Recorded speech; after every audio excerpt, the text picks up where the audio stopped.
Assalamualaikum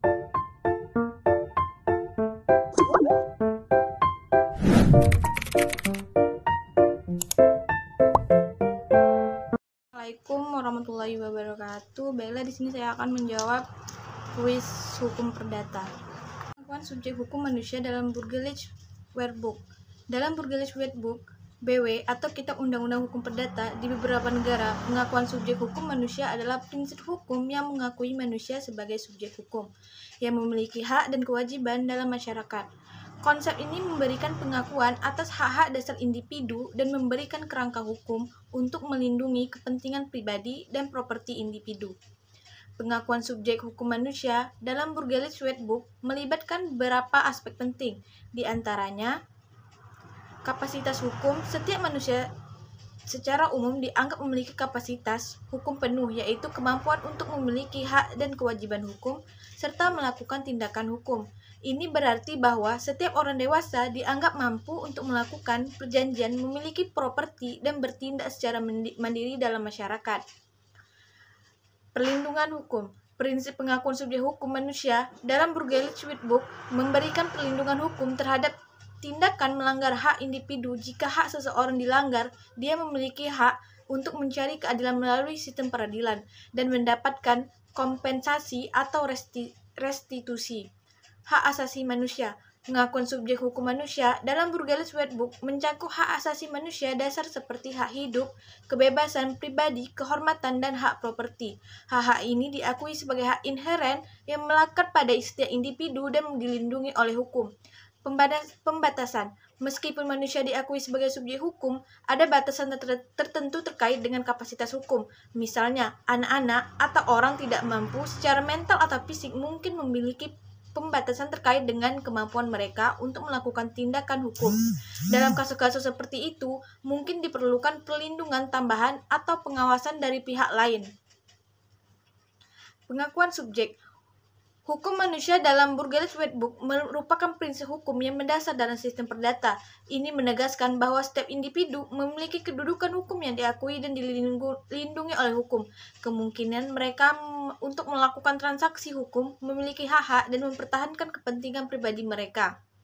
Teori fiksi dan teori organ terkait badan hukum sebagai subjek hukum perdata. Teori fiksi atau fiksi teori ini menyatakan bahwa subjek hukum yang sebenarnya adalah manusia, sementara badan hukum adalah bukan manusia, sehingga ada beberapa karakteristik manusia yang tidak dimiliki oleh badan hukum. Badan hukum dijadikan subjek hukum karena alasan penyerupaan atau pengadaian semata. Inilah inti dasar dari teori fiksi tersebut. Para sarjana muslim menyebutnya sebagai syahrisat tibrayah. Adapun kelemahan dari teori fiksi syahrisat itibariyah ini adalah teori ini tidak mampu menjawab mengenai siapa yang wajib memenuhi gugatan hukum apabila ada pihak penggugat mengajukan gugatan atas badan hukum tersebut, baik secara pidana maupun perdata. Teori ini juga tidak mampu menjawab mengenai siapa yang wajib mengajukan gugatan atas pihak yang dinilai merugikan badan hukum. Teori organ. Menurut Otto von Guericke, badan hukum merupakan sebuah entitas sejati yang bisa melakukan pergaulan atau muamalah dalam tataran hukum guna mewujudkan kehendaknya melalui instrumen organ yang dimiliki pengurus. Berbekal teori ini, apabila terjadi kasus merugikan pihak lain, maka organ divisi bidang yang melakukan tindak kerugian itu adalah yang dipandang bertanggung jawab melakukan ganti rugi. Oleh karenanya, ia berhak dibubarkan dan pihak yang berada di divisinya siap untuk dipecat atau dimutasikan. Sebaliknya, apabila terjadi kasus yang merugikan divisi atau organ tersebut, maka organ divisi ini berhak untuk melakukan penuntutan sehingga berlaku sebagai subjek hukum. Alhasil, menurut teori ini, sebuah badan hukum dipandang sebagai wilayah atau kekuasaan, adapun pihak yang bertugas mengurusi wilayah atau kekuasaan merupakan pihak yang bertindak sebagai penanggung jawab yang sebenarnya subjek hukum dari divisi yang diembannya. Jelaskan perbedaan sistem pengaturan buku kedua dan buku ketiga Burgerlich Werkbook.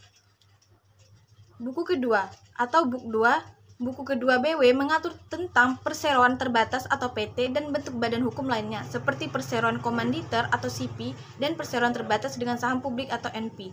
Buku ini menetapkan persyaratan pendirian dan struktur organisasi badan hukum, hak dan kewajiban pemegang saham, serta tata cara pengelolaan dan likuidasi badan hukum tersebut. Buku kedua BW juga mengatur tentang tanggung jawab direksi dan dewan komisaris dalam menjalankan tugas mereka. dalam badan hukum. Ini mencakup kewajiban mereka untuk bertindak dengan itikat baik, menjalankan tugas dengan cermat dan hati-hati, serta melaksanakan kewajiban hukum yang relevan. Buku ketiga, Hak Kewarisan. Buku ketiga Burgerlich Wet Book mengatur hukum waris. Ini termasuk ketentuan tentang pewarisan, harta benda, penentuan pewaris, dan aturan terkait pembagian warisan. Buku ini juga mengatur hal-hal seperti wasiat, wali, dan peran pengadilan dalam proses hukum waris. Sebutkan dan jelaskan asas-asas hukum perkawinan dalam Undang-Undang Nomor 1 1974 tentang perkawinan. Undang-Undang Nomor 1 Tahun 1974 tentang perkawinan adalah undang-undang yang mengatur mengenai perkawinan di Indonesia. Dalam undang-undang ini terdapat beberapa asas-asas hukum perkawinan yang menjadi dasar dalam mengatur hubungan pernikahan. Berikut ini adalah sejumlah asas-asas hukum perkawinan dalam Undang-Undang Nomor 1 Tahun 1974 beserta penjelasannya. Yang pertama, asas kesetaraan.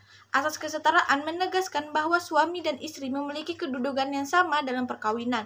Mereka memiliki hak yang kewajiban yang sejajar serta saling menghormati dan menghargai satu sama lain tanpa ada diskriminasi berdasarkan jenis kelamin. Yang kedua, asas kebebasan. Asas kebebasan dalam perkawinan mengacu pada kebebasan individu untuk memilih pasangan hidup. Setiap orang berhak menentukan calon pasangan hidupnya tanpa adanya paksaan atau tekanan dari pihak lain. Yang ketiga, asas monogami. Asas monogami itu sendiri menegaskan bahwa setiap individu hanya dapat memiliki satu pasangan hidup secara sah dalam waktu yang bersamaan. Hal ini berarti bahwa dalam perkawinan tidak diperbolehkan adanya poligami atau poliandri. Yang keempat, asas kekeluargaan. Asas kekeluargaan ini menekankan pentingnya keluarga sebagai lembaga yang mendasari terbentuknya perkawinan. Keluarga memiliki peran penting dalam menjaga keharmonisan rumah tangga dan membentuk generasi penerus yang berkualitas. Yang kelima, asas kesatuan dan kesinambungan keluarga. Asas kesatuan dan kesinambungan keluarga menegaskan pentingnya menjaga kesatuan keluarga yang terbentuk melalui perkawinan. Keluarga yang terbentuk diharapkan dapat bertahan dan terus berkembang, serta menjaga hubungan kasih sayang antara suami dan istri, anak-anak. Yang keenam, asas perlindungan hukum. Asas perlindungan hukum itu sendiri berarti bahwa setiap perkawinan diakui dan dilindungi oleh hukum. Undang-undang memberikan perlindungan terhadap hak-hak dan kepentingan suami, istri, dan anak-anak yang lahir dari perkawinan tersebut. Dan yang ketujuh, asas kesejahteraan keluarga. Asas kesejahteraan keluarga menekankan pentingnya menciptakan kondisi yang mendukung keluarga untuk mencapai kesejahteraan baik secara fisik, ekonomi, maupun psikologis. Negara dan masyarakat diharapkan turut serta dalam mewujudkan kesejahteraan keluarga itu sendiri. Yang kedelapan, asas-asas hukum perkawinan tersebut merupakan dasar yang mendasari pelaksanaan perkawinan di Indonesia. Dengan menghormati dan mengharapkan asas-asas ini diharapkan hubungan perkawinan dapat berjalan secara adil, harmonis, dan saling menguntungkan bagi semua pihak yang terlibat. Jelaskan apa yang dimaksud dengan benda dan hak kebendaan. Benda dalam konteks hukum dikenal sebagai objek yang dapat memiliki nilai dan dapat menjadi subjek hak-hak hukum. Secara umum, benda dalam hukum kebendaan mencangkup hal yang dapat memiliki nilai ekonomi dan dapat dimiliki atau dikuasai oleh individu atau entitas hukum. Benda dapat berwujud misalnya tanah, rumah, mobil, atau peralatan, atau tidak berwujud seperti hak kekayaan intelektual, hak cipta, atau saham dalam perusahaan. Dalam hukum, benda memiliki atribut atau karakteristik tertentu seperti keberadaan fisik, identitas yang jelas, dan keberadaan dalam dunia nyata. Hak kebendaan di sisi lain merujuk pada hak-hak hukum yang dimiliki individu atau entitas hukum terhadap benda. Hak kebendaan kemungkinan pemilik atau memiliki, menggunakan, menikmati, atau mengalihkan benda tersebut sesuai dengan ketentuan hukum yang berlaku. Contoh hak kebendaan meliputi hak milik, hak guna, hak pakai, hak tanggungan, hak jaminan, dan hak sewa. Hak milik adalah hak paling lengkap yang memberikan pemilik kekuasaan penuh atas benda terhadap hak untuk menguasai, menggunakan, mengalihkan, dan menghancurkan hak benda tersebut. Hak guna memberikan hak kepada seseorang untuk menggunakan benda orang lain dalam batas-batas tertentu, sementara hak pakai memberikan hak untuk menggunakan benda tanpa memiliki hak milik atasnya. Hak kebendaan memiliki perlindungan hukum yang kuat, dan pelanggaran hak kebendaan dapat menyebabkan seseorang menderita kerugian finansial atau hukum sesuai dengan hukum yang berlaku. Penting untuk memahami hak kebendaan dan kewajiban terkait agar dapat mengelola dan melindungi benda dengan benar. serta mematuhi ketentuan hukum yang berlaku. Kan sumber perikatan dalam Burgerlijk Wetboek BW adalah undang-undang yang mengatur hukum sipil di Belanda. Dalam BW terdapat beberapa sumber perikatan yang mengatur pembentukan, pelaksanaan, dan pemutusan kontrak antara pihak-pihak yang terlibat. Berikut adalah beberapa sumber perikatan yang diatur dalam Burgerlijk Wetboek. Yang pertama, perjanjian atau overeenkomst. Sumber perikatan utama dalam BW adalah perjanjian antara dua pihak atau lebih. Perjanjian adalah kesepakatan antara pihak yang saling mengikat dan mengatur hak dan kewajiban masing-masing pihak. Untuk sah perjanjian harus memenuhi syarat-syarat yang ditentukan dalam BW, seperti adanya persetujuan, kecakapan hukum, tujuan yang sah, dan kesesuaian dengan undang-undang. Yang kedua, undang-undang atau wet. Sumber perikatan lainnya adalah undang-undang yang mengatur aspek-aspek tertentu dalam perikatan.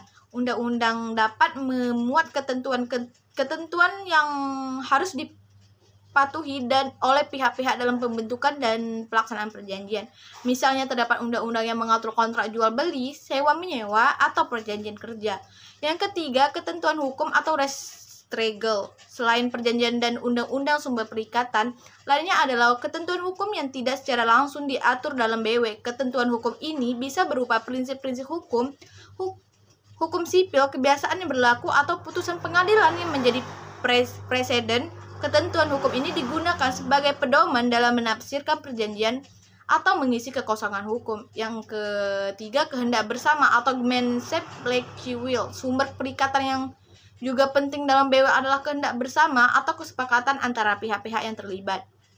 Keinginan atau nilai bersama pihak-pihak ini dapat menjadi dasar terbentuknya suatu perikatan, meskipun mungkin tidak terdapat perjanjian tertulis yang menyatakan secara eksplisit. BW memberikan penekanan pada prinsip kesepakatan bebas dan prinsip kebebasan berkontrak. Demikianlah beberapa sumber perikatan yang diatur dalam Burgerlijk Wetboek. Prestasi dalam Burgerlijk Wetboek sebutkan juga dasar hukumnya. Baiklah, dalam Burgerlijk Wetboek atau BW atau Kode Sipil Belanda terdapat beberapa bentuk prestasi yang diatur dalam beberapa bab yang berbeda. Prestasi dalam konteks hukum sipil mengacu pada kewajiban atau tindakan yang harus dilakukan oleh pihak-pihak yang terlibat dalam perjanjian atau hubungan hukum lainnya. Berikut adalah beberapa wujud prestasi yang diatur dalam Burgerlijk Wetboek beserta dasar hukumnya. Yang pertama, prestasi untuk memberikan sesuatu dasar hukumnya terdapat dalam pasal 630 BW yang menyatakan bahwa jika seseorang berkewajiban memberikan sesuatu kepada pihak lain, ia harus melakukan prestasi tersebut sesuai dengan perjanjian atau kewajiban hukum lainnya.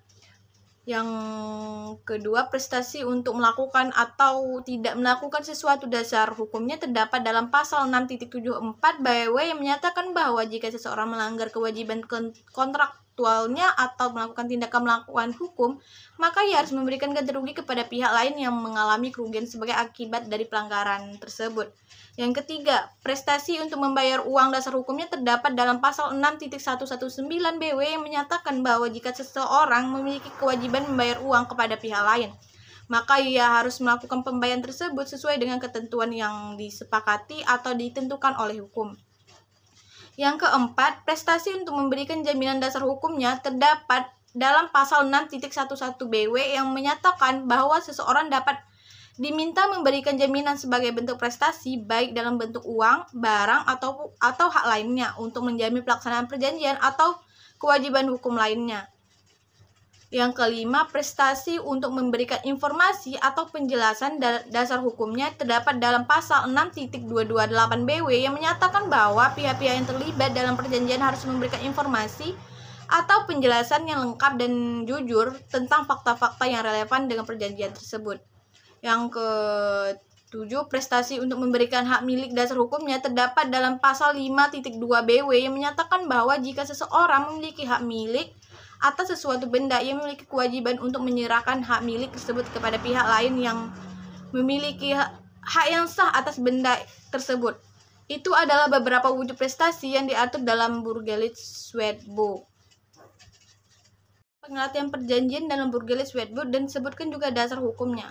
Dalam Burgerlich Red Book atau Kitab Undang-Undang Sipil di negara Belanda, perjanjian diatur dalam pasal 6.213 hingga pasal 6248. Perjanjian dapat diartikan sebagai suatu perjanjian antara dua pihak atau lebih yang saling mengikat di mana setiap pihak memberikan persetujuan untuk melakukan atau tidak melakukan sesuatu yang menjadi objek perjanjian.